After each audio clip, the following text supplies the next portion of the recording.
afternoon, everyone. Good afternoon. Welcome, welcome, welcome. We are thrilled that you all are choosing to spend some time with us today, talking about the middle grades. And that, to us, that's a pretty important topic. And so we are thrilled that you are here and want to engage in some conversation and activity around the middle grades. Because what is a middle grades presentation without activity? Gotta have it. So there are several of us here today to talk about navigation support, for all, about talking about success in the middle grades and the importance of the work that we do in the middle.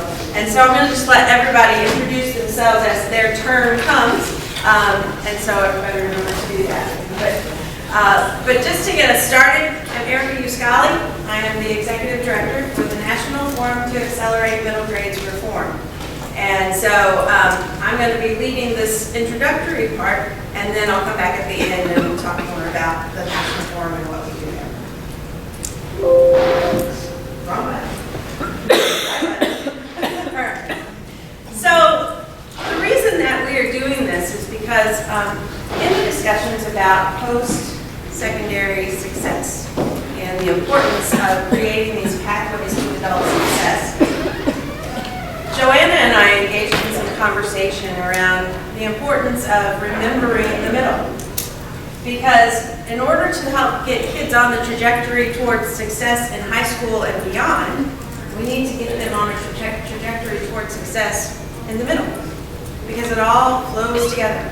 And so she and I talked about the importance of the middle grades and that we don't want to forget that middle grades kids are different.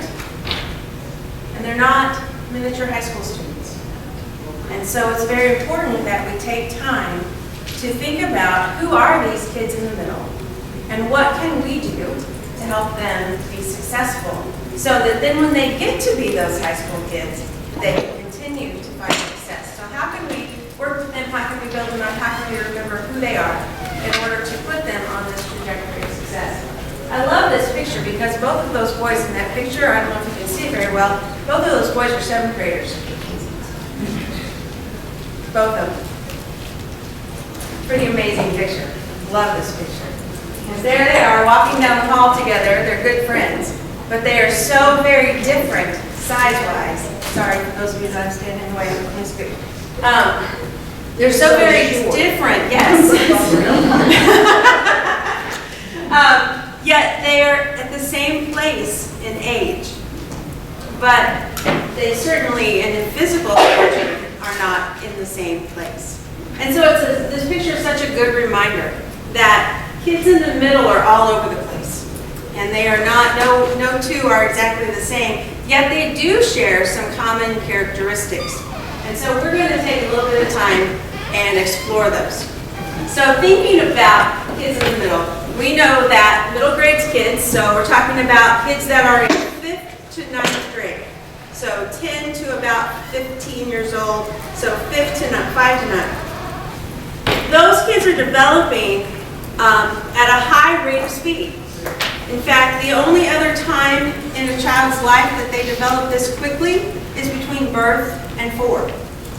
And so we have 2 periods in a child's life when they really are on push the accelerator on development, and this is one of those 2 times. And so we know that young adolescents are developing in 5 different ways. And I like to think about it as pies with meringue because it's P-I-E-S-M.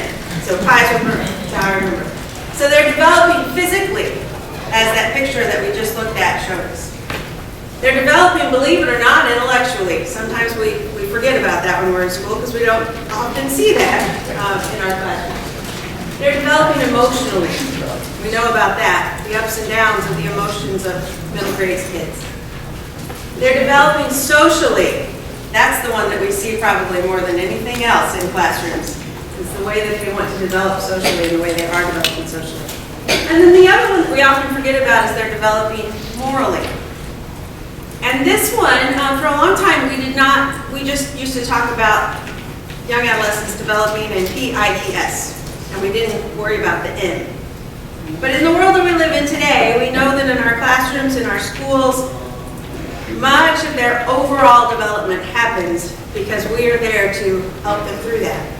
And so because of that, this moral development has also come to the top. We used to think of that as sort of a family, home, parent sort of a thing. And now we know that in our classrooms and our schools today, we do have some influence in those areas.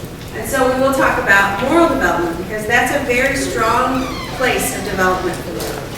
Hopefully you've been reminded about this very unique time in everyone's life.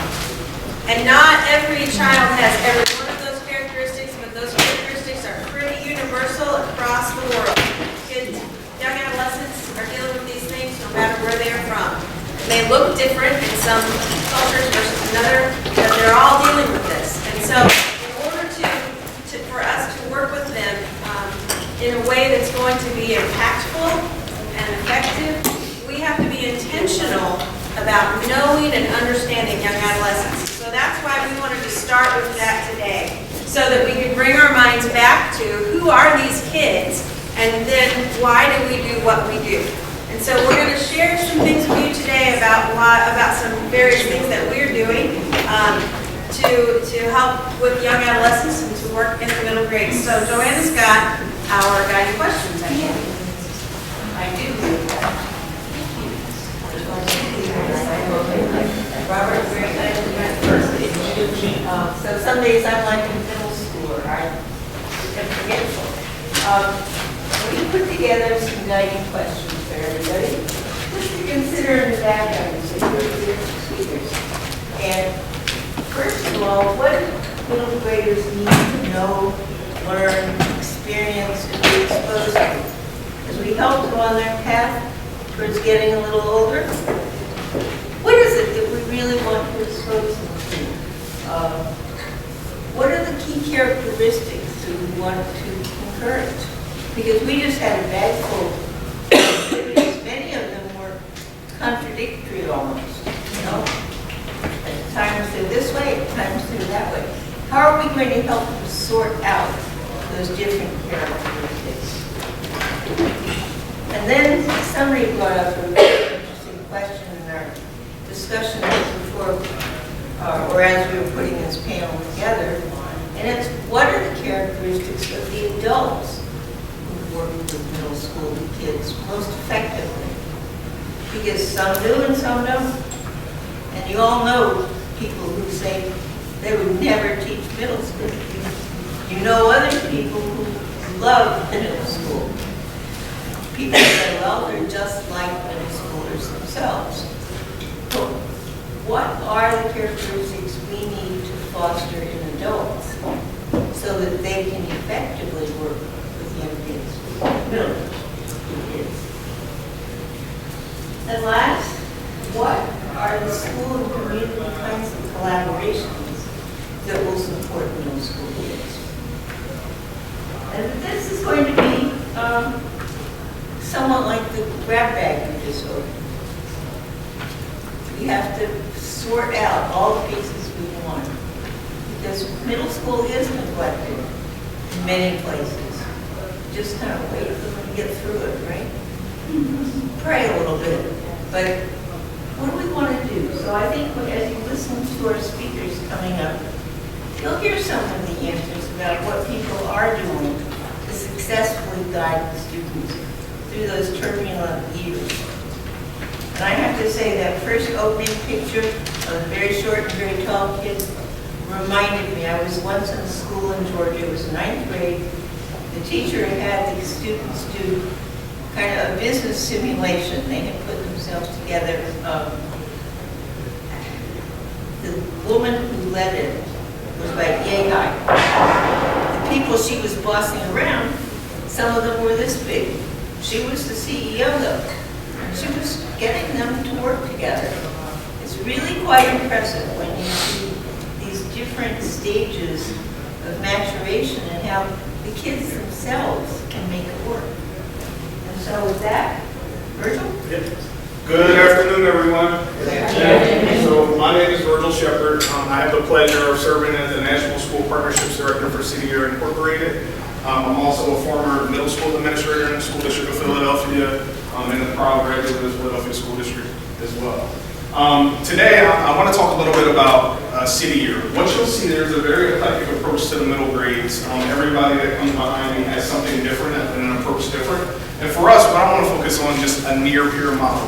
We've heard throughout, depending upon what breakouts you went to, and even in the larger sessions, you heard about the importance of connecting young people to adults. And essentially, that's our secret sauce. Obviously, a little more complex than that. But I want to talk a little bit about what we do, how we do it, and why we think it's effective, generally, because I believe it's something that's replicable in other organizations and within schools.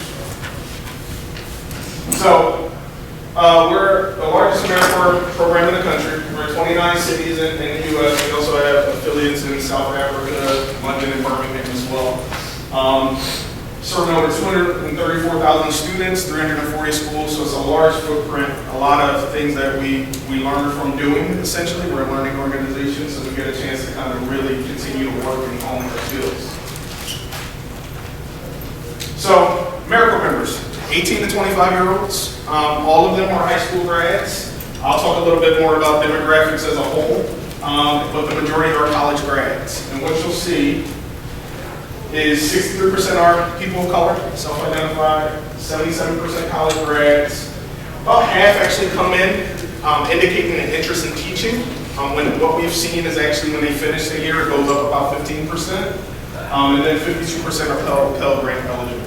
I typically put this out because if you looked at the map, you saw that we were in some communities where there's a large majority of people of color in the schools that we serve in, so we pride ourselves on diversity overall. That's part of the reason I put the demographics piece in there for us. In terms of our approach, we were actually on the ground level, and Joanna knows this, and some folks in the room may know this, on the ground level with the EWI work. Essentially, what we do is our AmeriCorps members work with 8 to 12 students individually in the warning indicator areas.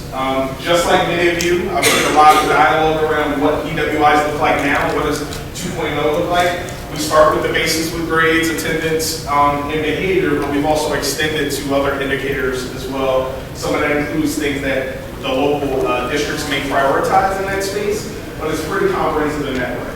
So 8 to 12 students that we work with individually.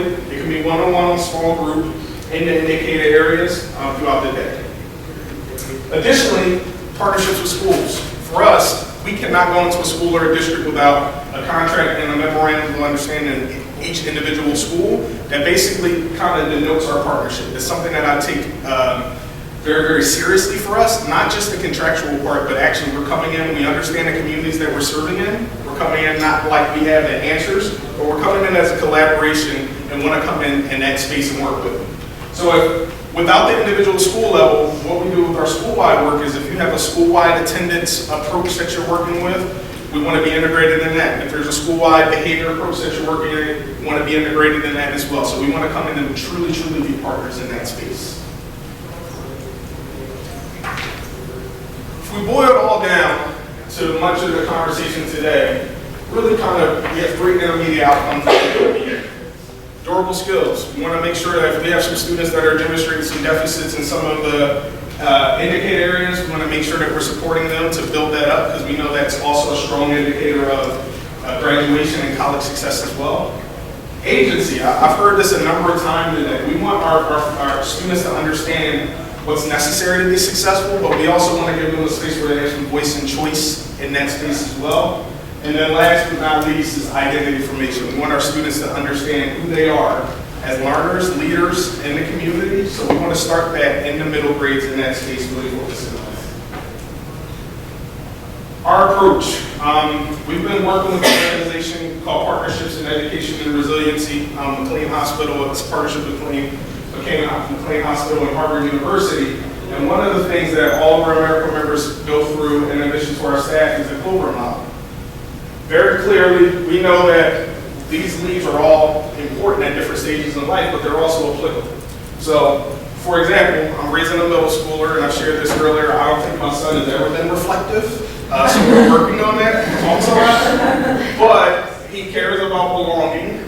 He also cares about active engagement, and not so much assertiveness and reflection. So I understand that as a parent and someone that deals with him, that hey, I understand your preferred space to be in. I was just telling Heather, my son is a person that whenever he sees me, he comes in a room, he talks. He doesn't ask me questions. He doesn't stop. There's no pause. He talks.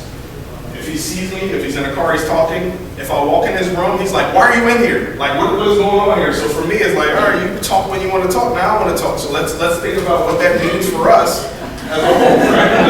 This is our relationship, and the same thing with teachers as well, right? So in this space, I just wanted to highlight this because attached to this are a set of strategies that we utilize to promote each of the leaves during time. So this is like one of the most simple, easiest ways that we kind of integrate our AmeriCorps members as they come in as part of the training program. Backing up a little bit, our AmeriCorps members prior to going to schools, they're actually in training for a month, in addition to 3 trainings during the month throughout the year, so they continue with that space. So we really focus on that. The other thing is, we haven't talked a lot about some of the data aspects of it, but there is a data component of it. And, we take, the idea of being civically engaged and civically minded moving forward important. So we do have some pipeline programs to get folks into teaching, where you can, like Heather, who actually served in the Philadelphia Corps. She's not in teaching, but she's an educator and continuing to work, which is, kind of our focus in the space we want to be in. Outside of this may not be as important to you. We did Poly Associates has done a study on us, and we actually have another study coming out that around our social emotional learning and just the work that we've done there. You see that there are some schools that don't care about grades as much as they care about test scores. So we did a piece to say it's a false choice. We believe that we have to look at the whole and not just one or the other, but it does show some proficiency rates increases and some other things in that space too. So I just wanted to share that. I'm going to kick this over to Mike.